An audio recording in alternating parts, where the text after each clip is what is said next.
আমাদের খাবার আমাদের ত্বক ও চুলের উপর প্রভাব ফেলে, তাই বুঝে শুনে খাওয়া জরুরি।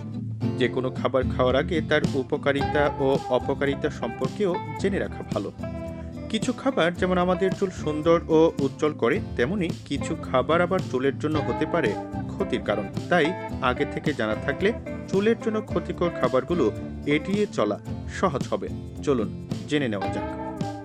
প্রথমেই বলা যায় ডুবো তেলে ভাজা খাবার খাওয়ার কথা। ডুবো তেলে ভাজা খাবার শুধু আমাদের স্বাস্থ্যকেই প্রভাবিত করে না, সেই সঙ্গে আমাদের চুলের জন্য ক্ষতিকর হতে পারে।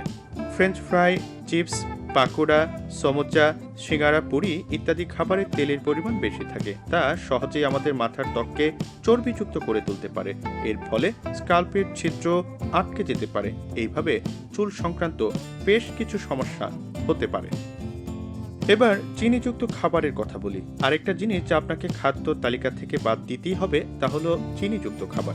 এর কারণ হলো অতিরিক্ত চিনিযুক্ত খাবার প্রদাহ সৃষ্টি করতে পারে এবং সহজেই চুলের ফলিকলকে ক্ষতিগ্রস্ত করতে পারে। সুতরাং যতটা সম্ভব চিনিযুক্ত খাবার যেমন চকোলেট, ক্যান্ডি এবং আইসক্রিম খাওয়া এড়িয়ে চলুন। অ্যালকোহল। ফ্রন্টিয়ার্স অফ ফার্মাকোলজিতে প্রকাশিত একটি সমীক্ষা বলছে যে অতিরিক্ত অ্যালকোহল সেবনে পুষ্টির ঘাটতি হওয়ার ঝুঁকি বাড়তে পারে। এর ফলে আমাদের চুল প্রয়োজনীয় পুষ্টি পায় না, যা চুলের ক্ষতির কারণ হতে পারে। পরিশোধিত ময়দা।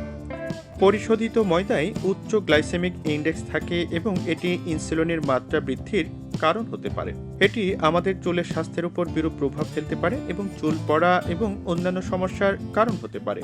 সাদা রুটি বা সাদা ভাত বেছে না নিলে হোল গ্রেন আটা রুটি বা বাদামি চাল বেছে নিন।